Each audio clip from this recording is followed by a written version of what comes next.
Share screen कैसे है?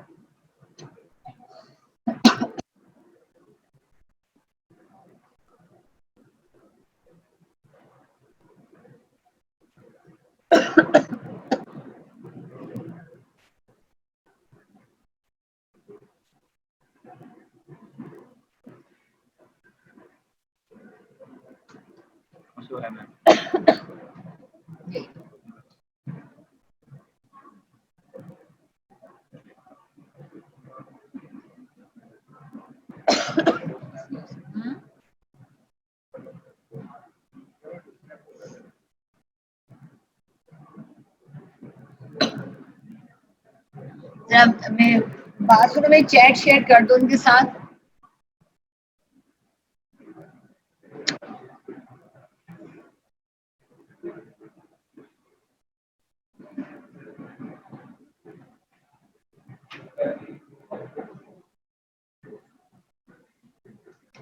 अस्सलाम वालेकुम बच्चों, कैन यू हेयर मी?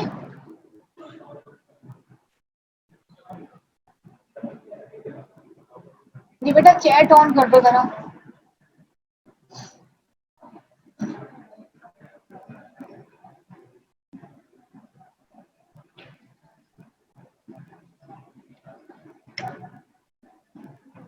अस्सलाम वालेकुम।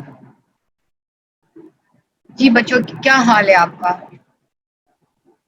अच्छा, जो मैंने अभी तक आपको regarding urine concentration and dilution जो पढ़ाया है, उसमें कोई चीज़ अगर आपको नहीं समझ में आई है तो you can ask me, because जितना मैंने आपको पढ़ाया that is very very very important.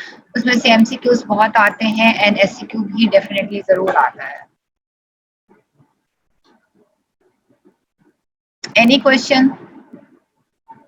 अगर नहीं है तो फिर हम आगे चलते हैं। क्या?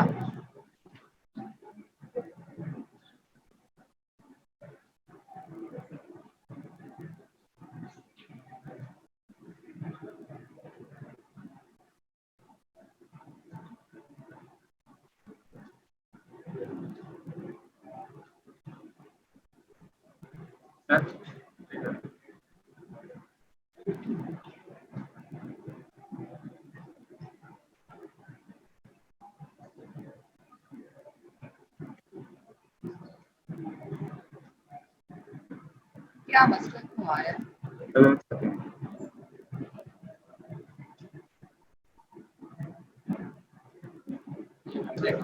जी श्योर।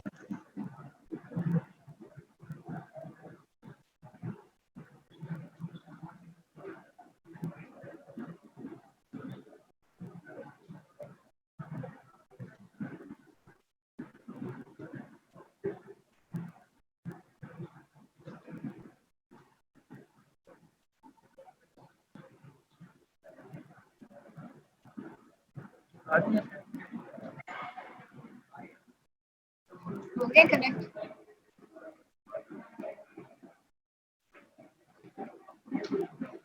ओके, अब मेरी आवाज़ आ रही है? राइट, मैं आपको सेंट्रल डायबिटीज इंसिपिडिस दोबारा रिपीट कर देती हूँ। देखो बच्चों, दो तरह के सिनेरियोज होंगे कि अगर यूरिन कंसंट्रेशन एंड डाइल्यूशन में कोई मसला आ रहा है तो या तो किडनी कंसंट्रेट कर रही है या किडनी कंसंट्रेट नहीं कर रही है, ठीक है? तो दो तरह के डायबिटीज इंसिपिडिस होते हैं। डायबिटीज इंसिपिडिस का मतलब है कि the patient is producing a large amount of urine, ठीक है? And that urine is has no taste in it. That is why it is called diabetes insipidus. And insipidus, diabetes insipidus और mellitus को mix up नहीं करना है। Scenario आ जाता है तो बच्चे mellitus और insipidus को मिक्स अप कर जाते हैं। डायबिटीज mellitus में याद रखो कि यूजुअली ब्लड शुगर लेवल्स बताए होते हैं जो कि बहुत हाई होते हैं, और डायबिटीज इंसिपिडिस में वॉल्यूम ऑफ यूरिन बहुत ज्यादा होता है और उसकी स्पेसिफिक ग्रेविटी जो है वो बहुत लो होती है, राइट? अच्छा, सो एडीएच मसला कहाँ है कि यार एडीएच नहीं बन रहा है, ठीक है? एडीएच कहाँ से सिक्रीट होता है? सेंटर से, यानी कि हाई ब्रेन सेंटर्स आपके हाइपोथैलेमस में बनता है और जाके पोस्टीरियर पिट्यूटरी में स्टोर होता है। तो अगर कोई लेट्स से कोई ब्रेन इंजरी हो गई, हेड इंजरी हो गई है या कोई इन्फेक्शन हो गया है या कोई कंजेनिटल एबनॉर्मलिटी है कि एडीएच बन ही नहीं रहा है, ठीक है। तो एंटी डाययूरेटिक नहीं बन रहा, तो उसका मतलब एंटी डाययूरेसिस नहीं होगी, यानी कि डाययूरेसिस एडीएच नहीं, एंटी नहीं है, तो उसका मतलब डाययूरेसिस हो रही है, ठीक है। एडीएच नहीं बन रहा है, ठीक है। तो जब एडीएच ही नहीं होगा तो क्या होगा कि नीचे जाके वो किडनी के रिसेप्टर्स पे एक्ट ही नहीं करेगा, एक्वापोरिन्स नहीं बनेगी। जब एक्वापोरिन्स नहीं बनेगी तो वाटर जो ट्यूब्यूल्स में है वो वापस रीअब्जॉर्ब नहीं होगा, किडनी वापस रीअब्जॉर्ब नहीं होगा, बल्कि वो एक्सक्रीट आउट हो जाएगा, ठीक है। अब लेट्स से एक बंदे में एडीएच नहीं है and he is losing a large amount of water, ठीक है। होता है क्या कि जब उसका water, he will lose water, तो उसके जो ऑस्मोलैरिटी है, बॉडी फ्लूइड में वाटर कम हो जाएगा, ऑस्मोलैरिटी बढ़ जाएगी, तो क्या होगा कि आपका थर्ड सेंटर स्टिमुलेट हो जाएंगे, ठीक है। जब थर्ड सेंटर स्टिमुलेट होंगे तो आप पानी पिएंगे, जितना आप पानी लूज कर रहे हैं उतना ही पानी आप पी रहे हैं, ठीक है। अच्छा, अगर आप जो है पानी आप लूज कर रहे हैं, इतना उतना ही आप पानी पी रहे हैं, ये तो सिचुएशन होगी जब आप बिल्कुल नॉर्मल बंदा है, उसको कंजेनिटल एबनॉर्मलिटी होगी या कोई भी वजह है। लेकिन अगर लेट्स से पेशेंट जो है अनकॉन्शियस है, ठीक है, और वो ही इज लूजिंग वाटर, और वो पीना पानी पी भी नहीं सकता है, ठीक है, या कोई छोटा बच्चा है, छोटा बच्चा है, वो पानी मांग नहीं सकता है, इस सिचुएशन में क्या होगा कि अनकॉन्शियस बंदे को, और या कोई ऐसा बंदा जिसका आपने कहा हो कि इसको पानी नहीं देना पीने को, उधर से वो लूज कर रहा है, उधर से आपने उसको एनपीओ कर दिया, नील पर माउथ, इसको ओरली वाटर नहीं देना है। इन सिनेरियो में पेशेंट जो है he will die of dehydration. छोटा बच्चा पानी नहीं मांग रहा है, इंजरी हुई है, पेशेंट अनकॉन्शियस है, वो पानी नहीं मांगेगा। और एक पेशेंट का आपने पानी बंद किया हुआ है कि इसको बाय माउथ ओरली पानी नहीं देना, ठीक है। तो this person can die of dehydration. ये है सेंट्रल डायबिटीज, यानी कि सेंटर में ही एडीएच नहीं बन रहा। दूसरा कंडीशन होती है क्या, nephrogenic diabetes insipidus. Nephrogenic diabetes insipidus में क्या है कि रीनल ट्यूब्यूल्स में कोई मसला है, किडनी में कोई मसला है, ठीक है। रीनल ट्यूबुलर एसिडोसिस हो गई है, रीनल ट्यूब्यूल्स डैमेज हो गई हैं, रिसेप्टर्स नहीं है रीनल ट्यूब्यूल्स के ऊपर, एंड रीनल ट्यूब्यूल्स जो है they are not functioning properly and they are not responding to ADH. फिर क्या होगा उस सिचुएशन में, आप उसको एडीएच अगर दोगे भी, जो आपका एडीएच आपका बनाया हुआ है, जो सिंथेटिक एनालॉग है जिसको डेस्मोप्रेसिन कहते हैं, वो अगर सेंट्रल डायबिटीज इंसिपिडस में दोगे, अगर नहीं एडीएच बॉडी प्रोड्यूस करी, आप एडीएच आर्टिफिशियली दे दो, सिंथेटिक फॉर्म में दे दो, जिसको डेस्मोप्रेसिन कहते हैं, तो बॉडी जो है ना वो स्टार्ट रिस्पॉन्डिंग और patient will not lose water from the body. लेकिन अगर किडनी से रिस्पॉन्ड नहीं कर रही है और आप उसको डेस्मोप्रेसिन दोगे, तो उस सिचुएशन में क्या होगा कि किडनीज के ऊपर रिसेप्टर ही नहीं है, रीनल ट्यूब्यूल्स डैमेज हुई हुई हैं, तो डेस्मोप्रेसिन विल नॉट हेल्प, ठीक है। और इसी तरह से एक जो पेशेंट्स होते हैं डिप्रेसिव साइकोसिस के, एमडीपी के, मैनिक डिप्रेसिव साइकोसिस के, उनको लिथियम दी जाती है। लिथियम जो है वो it is very dangerous for the renal tubular function, तो वो डैमेज कर देती है रीनल ट्यूबुलर फंक्शन को, तो even then patient gets diabetes insipidus, ठीक है। सो व्हाटएवर मैंने आपको पढ़ाया इस चैप्टर में, एक एक पॉइंट, एक एक लफ्ज जो है वो बहुत इम्पोर्टेंट है, राइट। अब हम आ जाते हैं एसिड बेस्ड रेगुलेशन में। अब जब आपने पढ़ा था कि जब हमने किडनी के फंक्शन डिस्कस किए थे, तो हमने डिस्कस किया था कि किडनी जो है वो regulates acid base balance in your body, ठीक है। अब वो कैसे करती है, अब वो हम इन डिटेल डिस्कस करेंगे। बायोकेमिस्ट्री में आप साथ साथ जो है आप कर रहे हो एसिड बेस बैलेंस, तो आई होप कि आपको इतना मुश्किल नहीं लगेगा, आपको फेमिलियर होंगे चीज़ों से। बच्चों जो चीज़ आप लोगों को नहीं समझ में आती, आप साथ साथ पॉइंट्स लिखते जाया करो, तो मैं आपको उनको एक्सप्लेन करती जाऊंगी, ठीक है। सो इम्पॉर्टेंट बात क्या है कि हर चीज जो बॉडी में आपकी प्रोड्यूस हो रही है या आप इनटेक कर रहे हो, उसका intake should be equal to output, ठीक है। सो इसी तरह से जो there should be a balance between the intake or production of hydrogen ions and the net removal of the hydrogen ions from the body, ठीक है।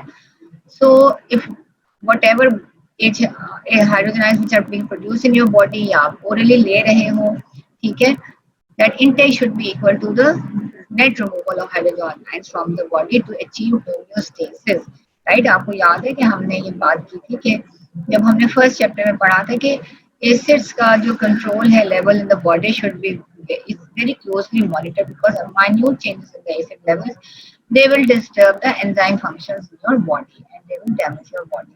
ठीक है, सो हमेशा याद रखो कि intake should always be equal to output. ठीक है, एसिड बेस रेगुलेशन में बहुत इंपॉर्टेंट जो रोल है बाइकार्बोनेट बफर सिस्टम का है, phosphate phosphate phosphate buffer system का है, फिर बॉडी के जो इंट्रासेलुलर प्रोटीन्स है उनका रोल है, लंग्स का रोल है, किडनी का रोल है. ठीक है, किडनीज क्या कर रही है, किडनीज जो है ना they are controlling renal hydrogen ion secretion and renal absorption, production and excretion of bicarbonate ions. ये हम रोल ऑफ किडनी जो है इन डिटेल डिस्कस करेंगे. ठीक है, सो आप देखो कि सिर्फ किडनी का ही रोल नहीं है, आपके लंग्स हैं, आपके बॉडी इंट्रासेलुलर प्रोटीन्स हैं, phosphate buffer, bicarbonate buffer, they are also controlling your acid base balance inside your body. So precise hydrogen ion regulation is very important because the activities of almost all the enzymes in the body they are influenced by hydrogen ion concentration. ठीक है, enzyme system जो भी work कर रहे हैं they are influenced by your hydrogen ion concentrations in the body. Normal concentration जो है वो आपकी है 0.00004 मिली इक्विवेलेंट्स पर लीटर. ठीक है, नॉर्मल कॉन्सेंट्रेशन आपको बिल्कुल आनी चाहिए कि 0.004 मिली इक्विवेलेंट्स पर लीटर है हाइड्रोजन आयन के आपके एक्स्ट्रा सेलुलर फ्लूइड में. ठीक है, और हाइड्रोजन आयन क्या होता है, hydrogen ion is a single free proton release from a hydrogen ion atom. एक हाइड्रोजन एटम से जो एक हाइड्रोजन आयन जो रिलीज हो जाता है which is a single free proton that is your hydrogen ion. ठीक है, अच्छा, जब हम एसिड बेस बैलेंस बात करते हैं तो लेट्स डिस्कस एसिड क्या होता है. ठीक है, those molecules which contain hydrogen ions. ठीक है, all those molecules which contain hydrogen ions and they release those hydrogen ion when they are in the solution. किसी भी solution में अगर आप एक हाइड्रोजन कंटेनिंग मॉलिक्यूल को डाल दो और वो सोल्यूशन में जाके अपना हाइड्रोजन आयन रिलीज कर दे तो उसे हम कहेंगे एसिड. ठीक है, molecules containing hydrogen atoms that can release hydrogen ions in solution is called acid. For example, HCl. HCl is a strong acid जो कि इसको आप वाटर में डालोगे तो वो आयनाइज होगा in the water to form hydrogen and chloride ions. ठीक है, सिमिलरली कार्बोनिक एसिड है, this is a weak acid. इसको भी कार्बोनिक एसिड को भी when you put it in water it will ionize into hydrogen ions and into bicarbonate ions. अच्छा, जब हम एसिड की बात करते हैं तो एक टर्म बहुत यूज होती है acidosis. Acidosis is a condition in which there is excess of addition of hydrogen ions in the body fluids. Body के अंदर बॉडी फ्लूइड्स के अंदर हाइड्रोजन आयंस ज्यादा हो जाते हैं. ठीक है, अच्छा, अब हम बेस डिस्कस कर लेते हैं कि बेस क्या होता है. बेस जो है इट इज एन आयन और a molecule that can accept hydrogen ions. ठीक है, बेस जो है इसकी प्रॉपर्टी क्या है, it will accept a hydrogen ion. Right, so by basis की बात कर लेते हैं. बाइकार्बोनेट आयन है, it is a base because it can combine with hydrogen to form carbonic acid. ठीक है, बाइकार्बोनेट है, इट इज अ बेस और whenever there is hydrogen ions present in the solution it will combine with this hydrogen ions to form carbonic acid. ठीक है, इसी तरह से HPO4 भी एक बेस है because HPO4 का जो it will accept the hydrogen ion to form H2PO4. Phosphate buffers भी बहुत इंपॉर्टेंट है. तीसरा बफर क्या है आपका, सो बाइकार्बोनेट बफर है, फॉस्फेट बफर्स है. तीसरा इंपॉर्टेंट बफर है आपकी प्रोटीन्स. प्रोटीन्स के ऊपर होता है नेगेटिव चार्ज. ठीक है, सो और आपके हाइड्रोजन आयन के ऊपर होता है पॉजिटिव चार्ज.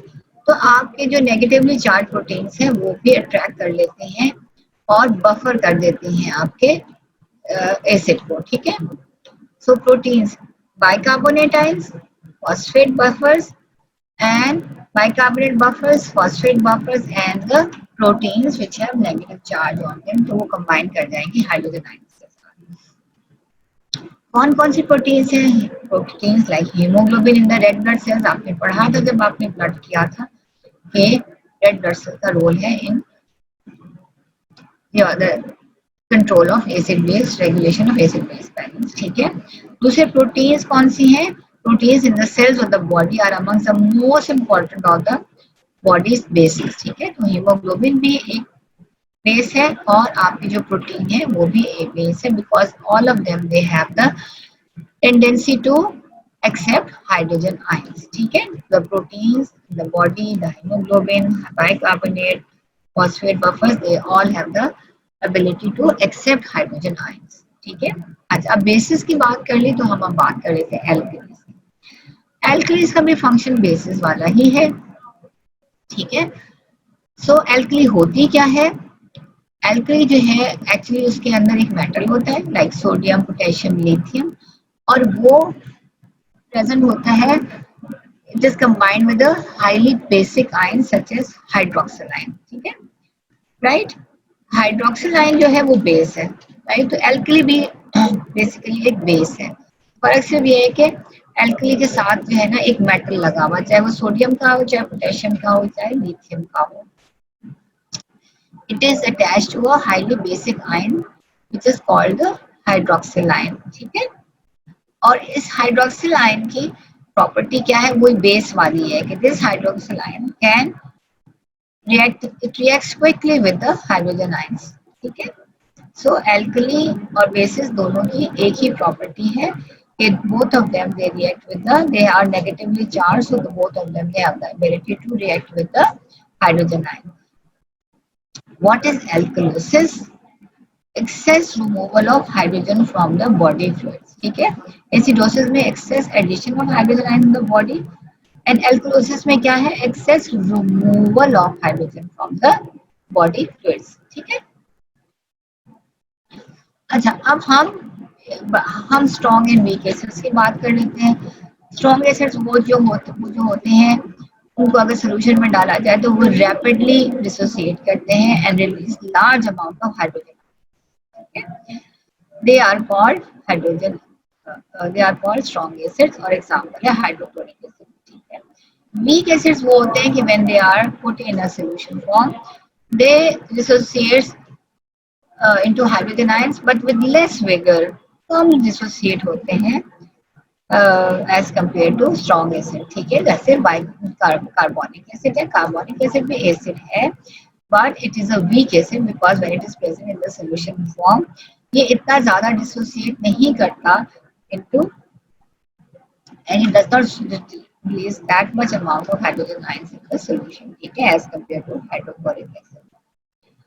अच्छा, और हम स्ट्रॉन्ग एंड वीक बेसिस की भी बात कर लेते हैं कि स्ट्रॉन्ग बेस वो होता है जो कि रिएक्ट करता है रैपिडली एंड क्विकली, ठीक है, with hydrogen ions and thus quickly remove these from a solution, ठीक है।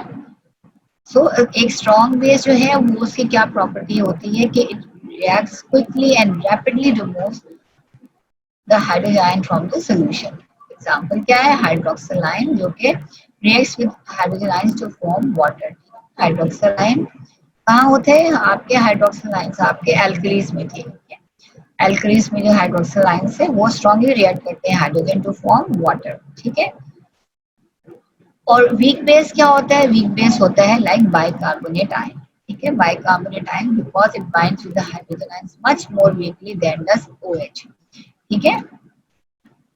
सो बाइकार्बोनेट भी नेगेटिवली चार्ज है और हाइड्रोक्सिल आयन भी नेगेटिवली चार्ज है, लेकिन hydroxyl ion more rapidly combines with the hydrogen ions as compared to the bicarbonate ion. Bicarbonate ion करता है combined with but much more weakly as compared to the hydroxyl ion. तो हम bicarbonate ion जो है वो weak base है और hydroxyl ion जो है strong base है, ठीक है।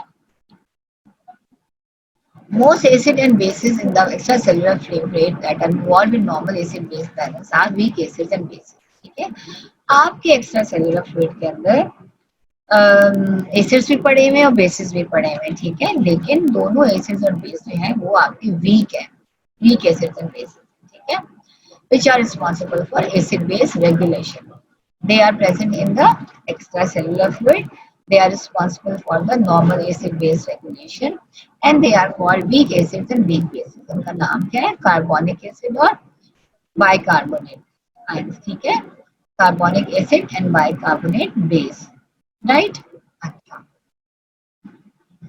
सो बिफोर मूविंग ऑनवर्ड्स हमें पहले पता होना चाहिए कि जी नॉर्मल वैल्यू क्या है। ब्लड में कॉन्सेंट्रेशन जो है 0.00004, 4 जीरोस है और फिर 4 है मिली इक्विवेलेंस। और हम उसको दूसरा कह सकते हैं मिली इक्विवेलेंस में है तो हम नैनो इक्विवेलेंस में कह सकते हैं कि 40 नैनो इक्विवेलेंस पर लीटर आपकी बॉडी के एक्स्ट्रासेल्युलर फ्लूइड में हाइड्रोजन आयंस हैं, ठीक है। नॉर्मल जो वेरिएशन है वो 3 to 5 nano equivalence per litre है, ठीक है, यानी कि 35 से 45, ठीक है, थोड़ी सी रेंज है, ठीक है। Under extreme conditions hydrogen as low as 10 nano equivalents to as high as 160 milli equivalents litre will not cause, अगर थोड़ी सी बहुत ज्यादा एक्सट्रीम कंडीशन लगे 10 nano equivalents to as high as 160 equivalent जो है तो वो वेरिएबल हो जाएंगे and they will not cause death. लेकिन नैनो नैनो याद रखो, नैनो इक्विवेलेंट बहुत छोटी अमाउंट है, राइट।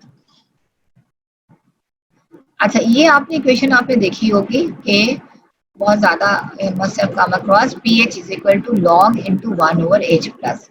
पीएच किसी चीज का फाइंड आउट करना हो तो लॉग वैल्यू हम इसलिए लेते हैं बच्चों क्योंकि it's a very big number, तो it's very cumbersome to use very big numbers, तो हम लॉग वैल्यू देखते हैं ऐसी चीज की। तो अगर हम सिर्फ इस इक्वेशन को देखते हैं तो हम देखते हैं कि हाइड्रोजन आयन की इनवर्स रिलेशनशिप है पीएच के साथ, ठीक है।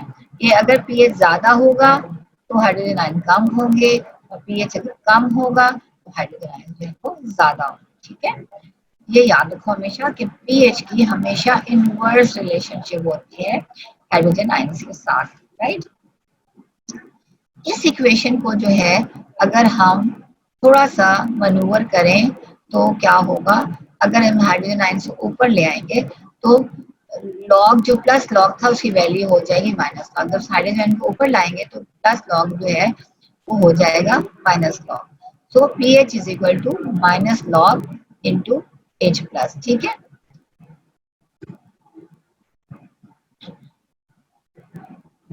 So pH is equal to minus log into hydrogen ions, ठीक है, ऐसा ही है ना। ये देखो इस इक्वेशन को में अगर हमने हाइड्रोजन आयंस ऊपर लाने हैं तो लॉग की वैल्यू माइनस हो जाए, माइनस लॉग हाइड्रोजन आयंस, ठीक है। अब बॉडी के अंदर कितने हाइड्रोजन आयंस हैं आपके 0.00004, ठीक है, milli equivalents per litre, right. तो अब इस पे आ जाते हैं, pH is equal to minus log 0.000 H, hydrogen की जगह हाइड्रोजन आयन की कॉन्सेंट्रेशन रख देते हैं हमने। अब इस वैल्यू की जो लॉग वैल्यू है वो है 7.4, ये जो इसकी इस वैल्यू की जो लॉग वैल्यू है ये नैनो इक्विवेलेंस है, इसकी जो लॉग वैल्यू है उसकी अगर इस वैल्यू की अगर लॉग निकालोगे तो उसकी वैल्यू है 7.4। So this is the pH of your body. Log हम इसलिए निकाल लेते हैं because it is very cumbersome to remember and write these large numbers, ठीक है। pH is related to the actual hydrogen ion concentration by the following formula. Hydrogen ion concentration is expressed in equivalents per liter, right? अच्छा, फिर हम बात कर लेते हैं कि एज वी नो कि पीएच जो है इनवर्स रिलेशनशिप है हाइड्रोजन आयंस के साथ, ठीक है। हाइड्रोजन कम है तो पीएच ज्यादा है, पीएच कम है तो हाइड्रोजन ज्यादा है, ठीक है।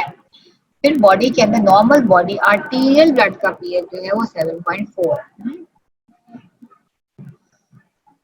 नॉर्मल पीएच आर्टीरियल ब्लड का कितना है 7.4, राइट। और एसिडोसिस में क्या होगा, पीएच जो है वो आपका 7.4 से कम हो जाएगा, ठीक है, इनवर्स रिलेशनशिप, ठीक है। हाइड्रोजन आयन ज्यादा हो जाएंगे और पीएच जो है वो कम हो जाएगा, 7.4 नॉर्मल है तो उससे कम हो जाएगा। एल्कलोसिस में क्या हो रहा है कि जो नॉर्मल वाली वैल्यू है 7.4 की उससे पीएच ज्यादा हो जाएगा, जब पीएच ज्यादा हो जाएगा तो उसका मतलब है कि हाइड्रोजन आयन कम हो गए, ठीक है, ये याद रखना कि इनवर्स रिलेशनशिप है पीएच की हाइड्रोजन आयंस के साथ। The lower limit of pH eight which a person can live more than a few hours is about 6.8 and the upper limit is 8। ये जी आपकी लिमिट है। 6.8 और 8 के दरमियान तो बंदा जिंदा रह सकता है। नॉर्मल एवरेज और 7.4। ये सब वैल्यूज जो है ना आपको बेटा ज़बानी याद होना चाहिए, जस्ट लाइक योर नेम। अच्छा जी, कुछ बॉडी फ्लूइड्स की जो है आपकी दी हुई है पीएच की वैल्यूज। आर्टीरियल ब्लड की वैल्यू है 7.4, ठीक है। वीनस ब्लड की वैल्यू है 7.35। क्यों है वीनस ब्लड ज्यादा एसिडिक क्यों है, क्या ख्याल है?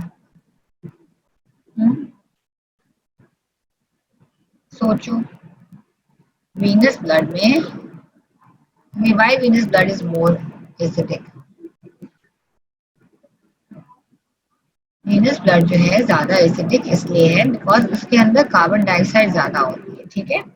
इसी तरह से इंटरस्टिशियल फ्लूइड में भी क्योंकि मेटाबॉलिज्म हो रही है तो कार्बन डाइऑक्साइड ज्यादा है। और इंट्रासेल्युलर फ्लूइड का पीएच जो है वेरिएबल है 6 to 7.4 depending upon the state of metabolism. Urine का आप देखो रेंज है 4.5 to 8 डिपेंडिंग अपॉन कि अगर बॉडी के अंदर ज्यादा एसिड्स हैं तो कितनी ज्यादा एसिड सिक्रीट करेगी और कम एसिड्स है तो कम एसिड सिक्रीट करेगी, ठीक है। और अब आप देख लो गैस्ट्रिक एसिड जूसेस का। गैस्ट्रिक एसिड में आपके एसिडिटी जो है वो गैस्ट्रिक apparatus जो है प्रोड्यूस कर रहे हैं एसिड, तो उनकी वजह से पीएच जो है वो 0.8 है, ठीक है।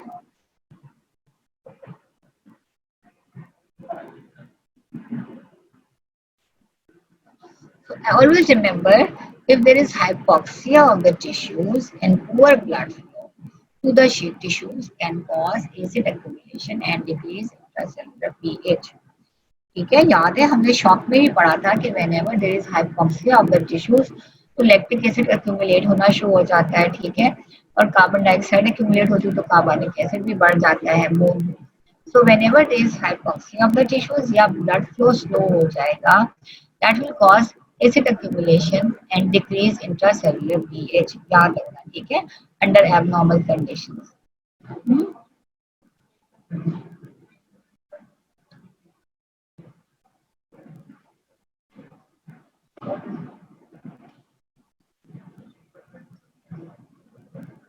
ओके, अब हम डिस्कस करेंगे कि कैसे आपकी बॉडी जो है, आपकी बॉडी के अंदर कंटिन्यूसली आप इंजेस्ट कर रहे हो प्रोटीन, आपके बॉडी के अंदर एसिड्स कंटिन्यूसली बन रहे हैं, फिर आपकी बॉडी के अंदर मेटाबॉलिज्म हो रही है तो इसकी वजह से भी आपकी बॉडी के अंदर एसिड्स बन रहे हैं। तो अगर एसिड ज्यादा हो जाएंगे तो दे are dangerous for your body. तो how your body is going to protect you from the acids, right? तो दे are 3 lines of defence. First line of defence है, फर्स्ट लाइन ऑफ डिफेंस क्या है? ये जो है chemical acid based buffer systems है, ठीक है। Chemical buffer system, right, remember chemical acid based buffer systems हैं जो कि इमीडिएटली कंबाइन करेंगे विद द एसिड्स, और या एसिड के साथ, अगर एसिड एक्सेस हो गया तो एसिड के साथ कंबाइन कर लेंगे, या बेस एक्सेस हो गया तो बेस के साथ कंबाइन कर लेंगे, and they will prevent excessive changes in the hydrogen ion concentration, ठीक है। सो बफर का क्या मतलब होता है कि अगर बॉडी में कोई चीज ज्यादा हो जाएगी तो वो उसको कम कर देगा, और कोई चीज कम हो जाएगी तो उसको ज्यादा कर देगा, ठीक है। अब जो फर्स्ट लाइन ऑफ डिफेंस जो कि chemical acid based buffer system है, इसकी क्या इंपॉर्टेंस, ठीक है। एक तो इम्पोर्टेंस ये है कि it reacts within seconds to minimise the changes in the hydrogen ion concentration. It reacts within seconds, ठीक है। बहुत इंपॉर्टेंट बात है कि it reacts within seconds to minimise changes in the hydrogen ion concentration. दूसरी बात क्या है कि it does not eliminate hydrogen ion और add them to the body, but only keep them tied up until balance can be re-established। क्या है कि hydrogen ion जो है, जो ये जो बफर है, ये हाइड्रोजन आयन को बॉडी से निकाल नहीं देगा। अगर बॉडी में लेट से हाइड्रोजन आयन ज्यादा हो गए, ठीक है, या बेस ज्यादा हो गई, तो ये सिस्टम इनको बॉडी से बाहर नहीं निकालेगा, सिर्फ क्या करेगा, ये उनको टाइड अप करके रखेगा, ठीक है। जैसे बाइकार्बोनेट है वो हाइड्रोजन आयन को टाइड अप करके रखेगा, ठीक है, कुछ देर के लिए। तो एक तो ये कि एक्ट विद इन सेकेंड्स, ठीक है। दूसरे ये बॉडी से बाहर नहीं निकालेंगे, सिर्फ उसको पकड़ के एक्स्ट्रा सेलुलर फ्लूइड में रख देंगे, ठीक है। सेकेंड लाइन ऑफ डिफेंस क्या है? सेकेंड लाइन ऑफ डिफेंस आपका रेस्पिरेटरी सेंटर है, ठीक है। रेस्पिरेटरी सेंटर क्या कर रहा है कि क्या करता है, रेस्पिरेटरी सेंटर क्या करता है, it is removing carbon dioxide from the blood, ठीक है। आपके अंदर से कार्बन डाइऑक्साइड को रिमूव कर रहा है। जब कार्बन डाइऑक्साइड कम हो रही है बॉडी के अंदर तो कार्बोनिक एसिड भी एक्स्ट्रा सेलुलर फ्लूइड में कम हो जाएगा, क्योंकि कार्बन डाइऑक्साइड वाटर के साथ बना मिलकर कार्बोनिक एसिड बनाती है। और अगर बॉडी के अंदर कार्बन डाइऑक्साइड एक्यूमुलेट होना शुरू कर देगी एक्स्ट्रा सेलुलर फ्लूइड में, तो कार्बन डाइऑक्साइड वाटर के साथ कंबाइन कर करके ढेर सारा carbonic acid be formed, right. So क्या है कि बॉडी से, अच्छा, और दूसरी इंपॉर्टेंट बात रेस्पिरेटरी सेंटर के बारे में है कि it acts within few minutes to eliminate carbon dioxide from the body and thus reduces carbonic acid in the body, right. So right, अब समझ में आ गया कि ये सेकेंड लाइन ऑफ डिफेंस जो है, इट टेक्स फ्यू मिनट्स, ठीक है, to eliminate excess carbon dioxide from the body, ठीक है। अदरवाइज कार्बन डाइऑक्साइड अगर एलिमिनेट नहीं होगी तो carbonic acid will keep increasing in the body. तो first two lines of defence जो है, they keep the hydrogen ion concentration from changing too much. So लेकिन इसकी the difference between the second line of defence and first line of defence ये है कि first line of defence जो है ना, it is not removing anything from the body. Respiratory centre जो कि सेकंड लाइन ऑफ डिफेंस है, it is removing excess carbon dioxide from the body and thus carbonic acid का level will go down in the extracellular fluid. So these first two lines of defense, they keep the hydrogen ion concentration from changing too much, ठीक है। Third line of defence आपकी आगे are your kidneys, बहुत important function है kidneys का, ठीक है। अच्छा, किडनीज जो है या एसिडिक यूरिन प्रोड्यूस कर रही हैं या एल्कलाइन यूरिन प्रोड्यूस कर रही हैं, ठीक है। अगर बॉडी में एसिड ज्यादा हो गया तो वो एसिडिक यूरिन प्रोड्यूस करेंगे, और अगर एल्कलाइन ज्यादा हो गई तो दे आर एस्टेटिक एल्कलीज फ्रॉम द बॉडी, ठीक है। बेस को बॉडी से निकाल रही है, ठीक है, until hydrogen ion concentration goes back towards normal, ठीक है। सो अब किडनी कैसे ये काम करती है, ये क्या करती है कि या तो वो एक्सेस एसिड बन गया बॉडी को तो वो एसिड को बॉडी से निकाल देती है, एक्सेस बेस बन गया है बॉडी को तो एक्सेस बेस को निकाल देती है बॉडी में, या न्यू बेसिस भी बनाती है, ठीक है। और अब क्या फर्क है इन तीनों लाइंस ऑफ डिफेंस में कि this is slow to respond compared with other defences over a period of hours to several days, ठीक है, but it is the most powerful of the acid base regulatory systems in the body, ठीक है। ये है बेशक it's slow to respond and it takes days, several hours or days, but it is the most powerful of the acid base regulatory system in the body, ठीक है।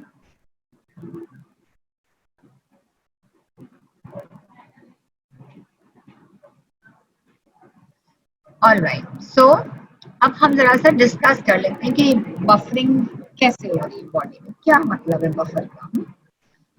सो buffer क्या होता है, it is a substance which can reversibly bind with hydrogen ions, ठीक है, कि it can be reversed. अगर late से बॉडी में एसिड ज्यादा हो गया है तो बफर हाइड्रोजन आयन के साथ कंबाइन कर जाएगा, तो बॉडी के अंदर हाइड्रोजन आयन कम हो जाएंगे। अगर हाइड्रोजन आयन कम हो गए हैं तो क्या होगा कि ये बफर रिलीज कर देगा जो उसने हाइड्रोजन आयन को पकड़ा हुआ होता है उसके साथ, ठीक है। This is the basic function of a buffer. ये मैं आपको दिखा देती हूँ, ये देखो ये बफर है, ठीक है। और लेट्स से कि ये एक इक्वेशन है, हाइड्रोजन आयन जब बफर से कंबाइन कर गया ये H बफर बन गया। अब अगर हाइड्रोजन आयन ज्यादा है और बिखरे पड़े हुए एक्स्ट्रा सेलुलर, ये बफर्स जो है ना इन हाइड्रोजन आयंस के साथ कंबाइन कर जाएंगे, ठीक है, और उनको पकड़ के रखेंगे ताकि ये फ्री फॉर्म में हाइड्रोजन आयन ना फिरे, ऐसे हो जाएगा। और अगर बॉडी में हाइड्रोजन आयंस कम हो गए हैं, बॉडी के अंदर हाइड्रोजन आयंस कम हो गए तो क्या होगा कि ये जो एच बफर है, ये जो कंबाइंड फॉर्म है, ये ब्रेक हो जाएगी और ये रिलीज कर देगी free hydrogen ions in the extra cellular, ठीक है। ये बफर का सिंपल मैकेनिज्म है कि अगर कोई चीज ज्यादा हो जाएगी तो वो उसको पकड़ के रखेगा, कंबाइन कर लेगा, और अगर कोई चीज कम हो जाएगी तो वो अपने आप से वो हाइड्रोजन आयंस ये जो कम हो गए तो वो अपने हाइड्रोजन आयंस को रिलीज कर देगा, ठीक है। अच्छा, अब कैसे हो रही है बफरिंग? आपकी बॉडी के अंदर 80 मिली equivalents of hydrogen ions either ingest हो रहे होते हैं या produce each day by metabolism. कितने आपके बन रही है, या आप खा रहे हैं या मेटाबॉलिज्म से हाइड्रोजन आयंस बन रहे हैं, ठीक है, and they are 80 milli equivalents. 80 milli equivalents of hydrogen ions are either ingested or produced each day by metabolism. Hydrogen ion concentration जो है बॉडी फ्लूइड्स में नॉर्मली कितनी है, 0.00004 मिली इक्विवेलेंट्स पर लीटर, राइट। तो आप देखोगे 80 मिली इक्विवेलेंट्स आप खा रहे हो या मेटाबॉलिकली प्रोड्यूस कर रहे हो, कॉन्सेंट्रेशन एक्स्ट्रा सेलुलर फ्लूइड में इतनी है, तो ये तो बहुत ज्यादा आपके अंदर बॉडी में जमा हो गए है ना हाइड्रोजन आयंस। सो अगर आप बफरिंग नहीं कर रहे हैं आपकी बॉडी, तो daily production and injection of acid ions they will cause lethal changes in the body fluid hydrogen ion concentration, right? अच्छा, अब आपके कुछ एक्स्ट्रा सेलुलर बफर्स हैं जो कि आपके बाइकार्बोनेट बफर्स हैं, कुछ आपके इंट्रासेलुलर बफर्स हैं जो कि आपके प्रोटीन से। एग्जामिनेशन में पूछ लिया जाता है कि एक्स्ट्रा सेलुलर बफर्स कौन से हैं। एक्स्ट्रा सेलुलर बफर्स आपके बाइकार्बोनेट और इंट्रासेलुलर बफर्स पूछ लिए जाते हैं, तो सेल्स के अंदर प्रोटीन ज्यादा है तो आप बोलोगे कि इंट्रासेलुलर बफर्स है वो प्रोटीन, ठीक है। हम बात करते हैं बाइकार्बोनेट बफर सिस्टम की, जो कि आपका एक्स्ट्रा सेलुलर बफर सिस्टम है। क्या है? एक्स्ट्रा सेलुलर आपका बफर सिस्टम है। This is the most important quantitatively. This is the most important buffer system which is present in your extracellular fluid. ठीक है? This is the quantitatively this is the most important extracellular fluid का buffer system. ठीक है? अच्छा, अब ये buffer system में क्या है? इसके अंदर एक सोल्यूशन फॉर्म है, ठीक है, सोल्यूशन है जिसके अंदर एक वीक एसिड पड़ा हुआ है जिसका नाम है कार्बोनिक एसिड, और एक बाइकार्बोनेट सॉल्ट पड़ा हुआ है, ठीक है। इमेजिन करो आपका एक्स्ट्रा सेलुलर फ्लूइड है, ठीक है, जो कि आपका ब्लड है और इंटेस्टिन है, उसके अंदर कार्बोनिक एसिड पड़ा हुआ है which is a weak acid, और एक बाइकार्बोनेट सॉल्ट पड़ा हुआ है जिसका नाम है सोडियम बाइकार्बोनेट। सोल्यूशन क्या? वाटर, ठीक है।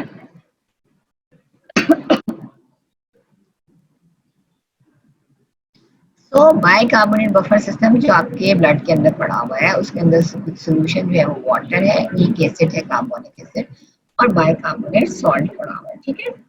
अच्छा, अब बहुत ध्यान से सुनना, ये आप देखोगे कि बाइकार्बोनेट बफर सिस्टम कैसे काम कर रहा है। अच्छा, तो आपकी बॉडी के अंदर मेटाबॉलिज्म हो रहे हैं, कार्बन डाइऑक्साइड बन रही है। सो ये जो कार्बन डाइऑक्साइड है is reacting with the water. So when it reacts with the water तो कार्बोनिक एसिड इज फॉर्म्ड, ठीक है। क्या फॉर्म कर रही है? Carbonic acid. अब आपके बॉडी के अंदर कार्बोनिक एनहाइड्रेट प्रेजेंट है, ठीक है, और it is present in abundant amounts in lung alveoli, epithelial cells और renal tubule, ठीक है। ये जो कार्बोनिक एसिड जो बन रहा है from carbon dioxide and water, it is a very slow process, it is a very slow process and very little amount of carbonic acid is being formed, ठीक है। अनलेस के कार्बोनिक एनहाइड्रेज, हाँ carbonic anhydrase अगर present होगा तो ये reaction rapid हो जाएगी, बहुत ज्यादा carbonic acid. Otherwise carbon dioxide जो बॉडी में प्रोड्यूस हो रही है वो थोड़ी सी रिएक्ट करती है वाटर के साथ टू फॉर्म थोड़ी सी अमाउंट ऑफ कार्बोनिक एसिड। अगर कार्बोनिक एनहाइड्रेज प्रेजेंट है जो कि लाइन में भी है, मिलर ट्यूब्यूल्स में भी है, तो फिर ये रिएक्शन जो है वो बहुत ज्यादा तेज हो जाएगा। ठीक है, अब ये पीछे याद रखना कि क्या क्या है। वीक एसिड है आपके बाइकार्बोनेट बफर सिस्टम में, H2CO3 और सोडियम बाइकार्बोनेट है। अच्छा, ये H2CO3 कहाँ से आ रहा है? ये कार्बन डाइऑक्साइड वाटर के साथ कंबाइन करती है तो आपकी स्लोली ये कार्बोनिक एसिड प्रोड्यूस हो रहा है, राइट। अब ये जो H2CO3 प्रोड्यूस हो रहा है, it is a weak acid. ठीक है, तो थोड़ी से अमाउंट में थोड़े से हाइड्रोजन आयंस और बाइकार्बोनेट्स आए, क्योंकि अभी सोल्यूशन फॉर्म में है ना, तो कार्बोनिक एसिड जो है वो डिसोसिएट करेगा weekly into hydrogen and bicarbonate ions. ठीक है, ये जो कार्बोनिक एसिड हमने देखा था ना कि जो बाइकार्बोनेट बफर सिस्टम में कार्बोनिक एसिड है और सोडियम बाइकार्बोनेट है, ये वो कार्बोनिक एसिड जो है ये बनता है कार्बन डाइऑक्साइड और वाटर के कॉम्बिनेशन से, लेकिन आगे पे जाके ये फर्दर डिसोसिएट कर देगा into hydrogen and bicarbonate ions. ठीक है, ये ठीक है, this carbonic acid will associated to hydrogen and bicarbonate ions। अब देखो, सो दूसरा कंपोनेंट क्या था बाइकार्बोनेट बफर सिस्टम का? सोडियम बाइकार्बोनेट सॉल्ट है। ठीक है, जो कि ये भी सोल्यूशन में डिसोसिएट हो गया into sodium ion and bicarbonate ion. तो इसका मतलब है कि सोडियम का बाइकार्बोनेट और कार्बोनिक एसिड दोनों मिलके क्या रिलीज कर रहे हैं? दो बाइकार्बोनेट भी रिलीज कर रहा है, सोडियम बाइकार्बोनेट भी बाइकार्बोनेट रिलीज कर रहा है, और जो कार्बोनिक एसिड है वो भी डिसोसिएट होकर बाइकार्बोनेट रिलीज कर रहा है, और एक सोडियम आयन रिलीज हो रहा है और एक हाइड्रोजन आयन। ठीक है, अब इसको सारे को अगर आप इकट्ठा कर लें तो कार्बन डाइऑक्साइड ने वाटर के साथ कंबाइन किया तो कार्बोनिक एसिड बना, कार्बोनिक एसिड में सोल्यूशन फॉर्म में तो डिसोसिएट कर जाएगा into hydrogen and bicarbonate ion, और वो जो सोडियम बाइकार्बोनेट सॉल्ट पड़ा है वो भी डिसोसिएट कर जाएगा इनटू सोडियम एंड बाइकार्बोनेट। अब इसने जरा कंजूसी कर दी, इसको चाहिए था कि इस सोडियम का बाइकार्बोनेट जरा अलग लिख देता, तो कोई बात नहीं, ये जो बाइकार्बोनेट है ना ये कार्बोनिक एसिड से भी आ रहा है और ये सोडियम बाइकार्बोनेट से भी आ रहा है, ये आप याद रखना। ठीक है, तो अब जब ब्लड जो है आपका एक्स्ट्रा सेलुलर फ्लूइड जो है वो आपका सोल्यूशन फॉर्म में है, तो ये सारे जो है ये आयोनाइज हो जाएंगे, कार्बोनिक एसिड भी आयोनाइज हो जाएगा, हाइड्रोजन आयन और बाइकार्बोनेट आयंस बन जाएंगे, और सोडियम बाइकार्बोनेट भी आयोनाइज हो जाएगा, सोडियम बाइकार्बोनेट आयंस बन जाएंगे। ठीक है, अब इस बफर सिस्टम में, ठीक है, इस बफर सिस्टम में ये जो बाइकार्बोनेट बफर है जिसमें हाइड्रोजन आयंस भी पड़े हुए हैं और बाइकार्बोनेट आयंस भी पड़े हुए हैं और सोडियम आयंस भी पड़े हुए हैं, इसके अंदर अगर आप एक स्ट्रॉन्ग एसिड ऐड कर दोगे, ठीक है, इस बफर सिस्टम के अंदर अगर आप एक स्ट्रॉन्ग एसिड ऐड कर दोगे तो क्या होगा? ये देखो, ये जो है आपने एक स्ट्रॉन्ग एसिड ऐड कर दिया, ठीक है, हाइड्रोजन आयंस आपने ऐड कर दिया, तो ये जो हाइड्रोजन आयंस है ये इस बाइकार्बोनेट के साथ कंबाइन कर जाए।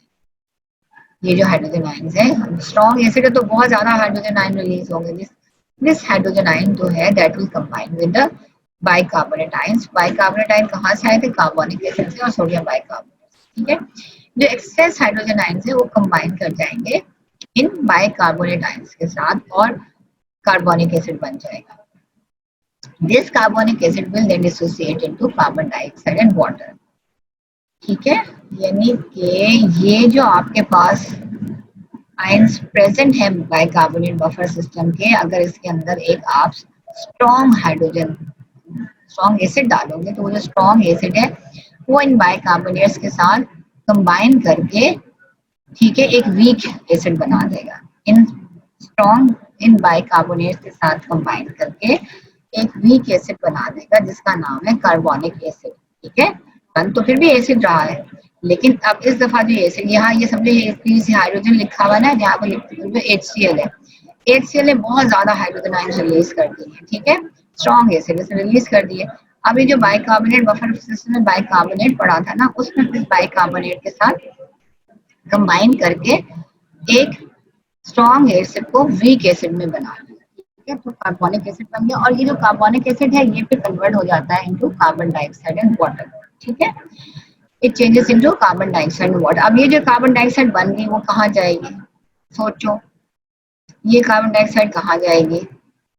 जब बॉडी के अंदर जब ज्यादा कार्बन डाइऑक्साइड बन रही है तो ये जाके आपके रेस्पिरेटरी सेंटर को स्टिमुलेट करेगी, और आपकी रेस्पिरेशन तेज हो जाएगी, और आपके जो लंग्स हैं वो एक्सेस कार्बन डाइऑक्साइड को बॉडी से बाहर निकाल देंगे, ठीक है। बात समझ में आई कि बाइकार्बोनेट बफर सिस्टम ने क्या किया कि अगर बॉडी में हाइड्रोजन आयन ज्यादा हो जाएंगे तो जो बाइकार्बोनेट बफर सिस्टम के जो बाइकार्बोनेट है वो उस हाइड्रोजन आयन से कंबाइन करके एक वीक एसिड बनाएंगे। वो वीक एसिड जो है वो कन्वर्ट हो जाएगा into carbon dioxide and water, और ये जो बस इससे इसको बाइंड कर दिया, बाइंड करके से बना दी कार्बन डाइऑक्साइड।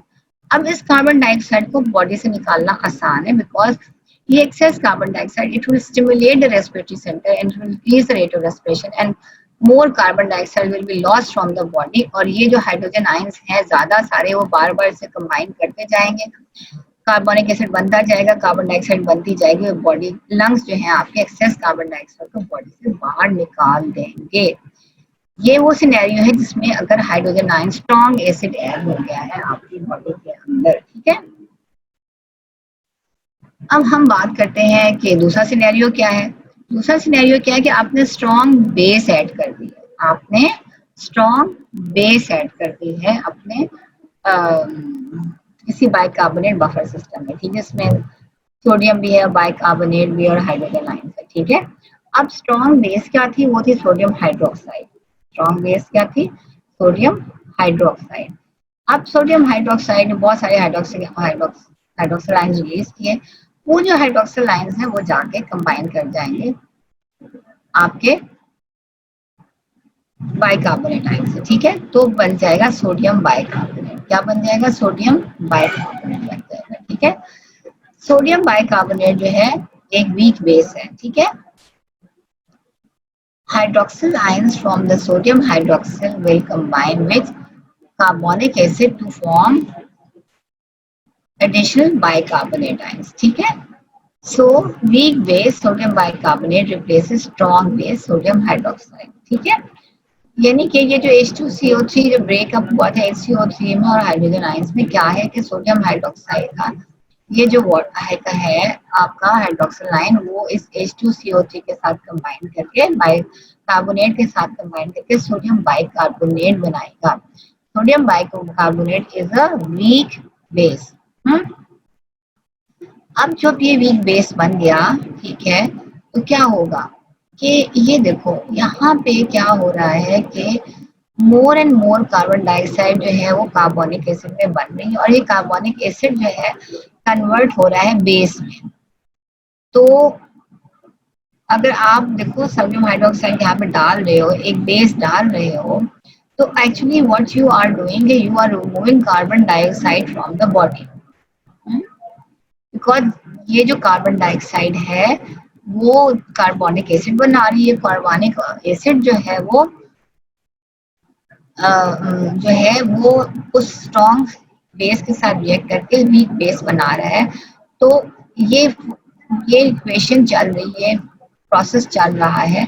सो मोर जितनी ज्यादा आप सोडियम हाइड्रोक्साइड डालोगे तो उतनी ज्यादा कार्बन डाइऑक्साइड कार्बोनिक एसिड बनेगी, और फिर उसके बाइकार्बोनेट बन जाएंगे। तो बॉडी के अंदर कार्बन डाइऑक्साइड कम होने शुरू हो जाएगी, बॉडी के अंदर कार्बन डाइऑक्साइड जो है कम होना शुरू हो जाएगी, क्योंकि more and more carbon dioxide जो है वो वाटर के साथ कंबाइन करेगी to replace the carbonic acid, ठीक है। क्योंकि बॉडी के अंदर कार्बोनिक एसिड कम हो जाएगा, बिकॉज वो कार्बोनिक एसिड जो है वो हाइड्रोक्सिल आयन के साथ कंबाइन होके उसको वीक बेस बना रहे हैं। As a result of that body के अंदर कार्बन डाइऑक्साइड जो है वो आपके कम हो जाएगी। जब बॉडी के अंदर आपकी कार्बन डाइऑक्साइड कम हो जाएगी तो क्या होगा कि बॉडी के अंदर कार्बन डाइऑक्साइड लेवल्स कम हो जाएंगे, तो डिक्रीज कार्बन डाइऑक्साइड जो है वो इनिबिट कर देगी रेस्पिरेशन को। जब रेस्पिरेशन इनिबिट हो जाएगी तो बॉडी के अंदर कार्बन डाइऑक्साइड जो है वो इंक्रीज होना शुरू कर देगी, ठीक है, राइट। सो सोडियम हाइड्रोक्साइड डालने की वजह से बहुत ज्यादा कार्बन डाइऑक्साइड जो थी, जो कार्बोनिक एसिड बना रही थी, कार्बोनिक एसिड कन्वर्ट हो रहा है into sodium bicarbonate. As a result of that carbon dioxide has to make carbonic acid. So carbon dioxide utilize होती रहेगी, बॉडी के अंदर कार्बन डाइऑक्साइड कम हो जाएगी, कार्बन डाइऑक्साइड कम होगी तो रेस्पिरेटरी सेंटर स्टिमुलेट नहीं होंगे. As a result of that carbon dioxide body के अंदर अक्यूमुलेट होने शुरू हो जाएगी. और दिस एंड अच्छा, अब क्या है कि सो रेस्पिरेशन जो है आपकी इनिबिट हो जाएगी, राइट. दूसरी तरफ क्या है कि जो बॉडी के अंदर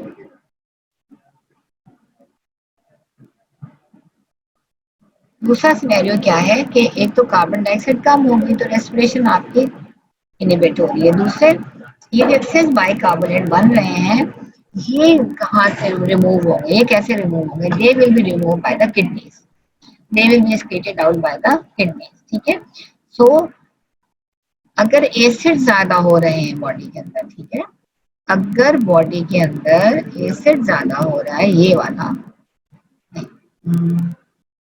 ये बॉडी के अंदर अगर एसिड ज्यादा हो रहा है तो बाइकार्बोनेट बफर सिस्टम प्रोड्यूस कर रहा है कार्बन डाइऑक्साइड वाटर, और ये excess carbon dioxide lungs remove कर रहे हैं. ठीक है. अगर आपकी बॉडी के अंदर रेस ज्यादा हो गई है, ठीक है, तो यहाँ पे क्या होगा कि जो एक्सेस बाइकार्बोनेट प्रोड्यूस हो रहे हैं वो आपकी किडनी जो है वो एक्सेस बाइकार्बोनेट को बॉडी से बाहर निकाल रही है. ठीक है.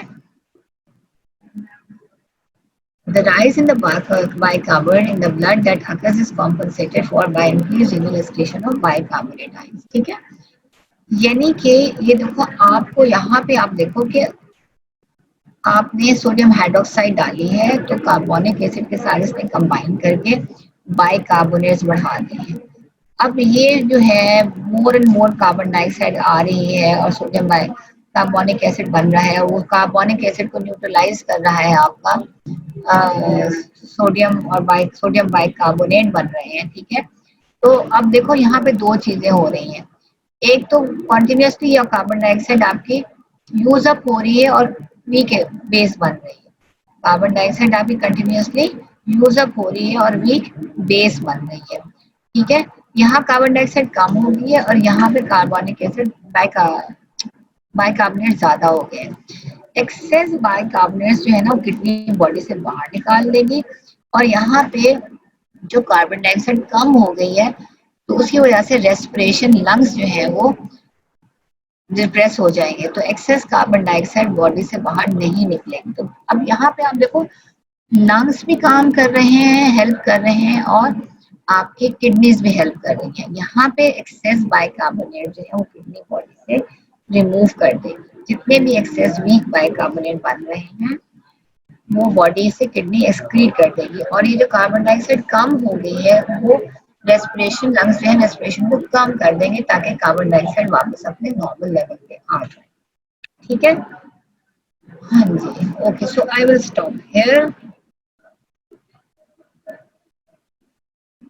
थोड़ा सा वो कर दें चैट पास में, बेटा चैट ऑन कर दो. ऑन है जी बच्चों. एनीथिंग जो हाइड्रोजन ओके बॉडी में क्या चेंजेस आएंगी एसिडोसिस? हाँ हाँ, बॉडी के अंदर जब एसिडोसिस हो तो इसका मतलब है कि हाइड्रोजन आयन ज्यादा हो गए. एल्कलोसिस है तो ये हाइड्रोजन आयन कम हो गए बॉडी के अंदर. Any question?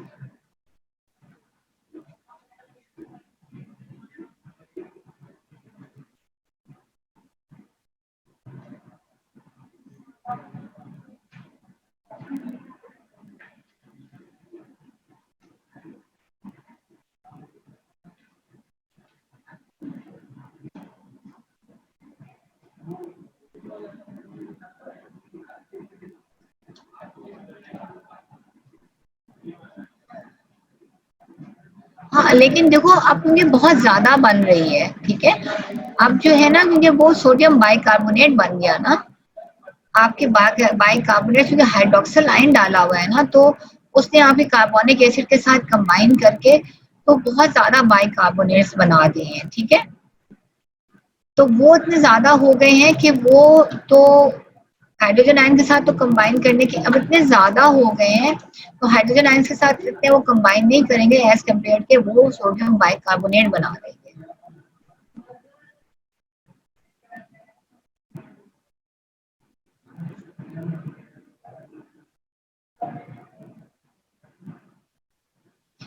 जब जो इस सिनेरियो में जो आपका सवाल है उसमें ये है कि ये रिएक्शन इतना ज्यादा तेज होता है कि वो हाइड्रोजन आयंस जो बाइकार्बोनेट के साथ मिल के वाटर और कार्बन डाइऑक्साइड बना रहे थे, वो रिएक्शन स्लो है, वो स्लो रिएक्शन है, ठीक है। जब स्ट्रॉन्ग बेस आप ऐड करोगे तो आपका जो बाइकार्बोनेट बहुत तेजी के साथ बनेंगे, ठीक है। विद कार्बोनिक एसिड सारा यूटिलाइज ही हो जाएगा उन हाइड्रोक्सिल आयन के साथ कंबाइन करने का, ठीक है।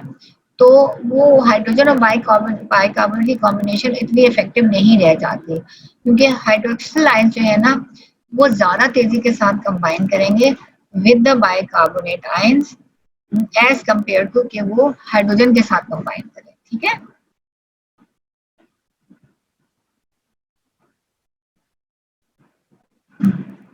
Even then even then even then हाँ, जब किडनी खराब हो जाएगी तो फिर बेचारे लंग्स ही कॉम्पनसेट करेंगे। ये जो है सवाल अब आपको ज्यादा अच्छी तरह समझ में आएगी जब हम डिसऑर्डर्स पढ़ेंगे, ठीक है, शाबाश। सो यस, जब किडनी खराब होगी तो लंग्स कॉम्पनसेट करेंगे, जब लंग्स खराब होंगे तो किडनी कॉम्पनसेट करेगी, ठीक है। सो ये हम इन डिटेल में डिस्कस करेंगे।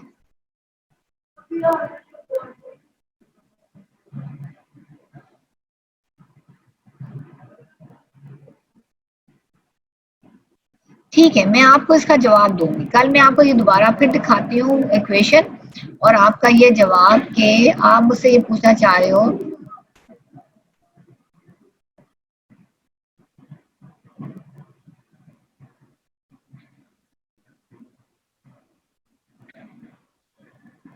ठीक है, लेकिन इवन आपकी बात सही है कि जब कार्बोनिक एनहाइड्रेट ज्यादा होगा तो वो रिएक्शन ज्यादा होगा, लेकिन इवन देन अगर आप दोनों सिनेरियोस को कंपेयर करोगे तो अगर ज्यादा स्ट्रॉन्ग बेस पड़ा हुआ है तो वो ज्यादा कंबाइन करेगा कार्बोनिक एसिड से as compare to hydrogen ions, ठीक है। वो रिएक्शन इस डायरेक्शन में ज्यादा होगा चाहे कार्बोनिक एनहाइड्रेट है या नहीं है, ठीक है। ओके बेटा, थैंक यू। अब मैं आपको नेक्स्ट, ठीक है, चलो, ओके, गुड, थैंक यू बच्चों, थैंक यू वेरी मच।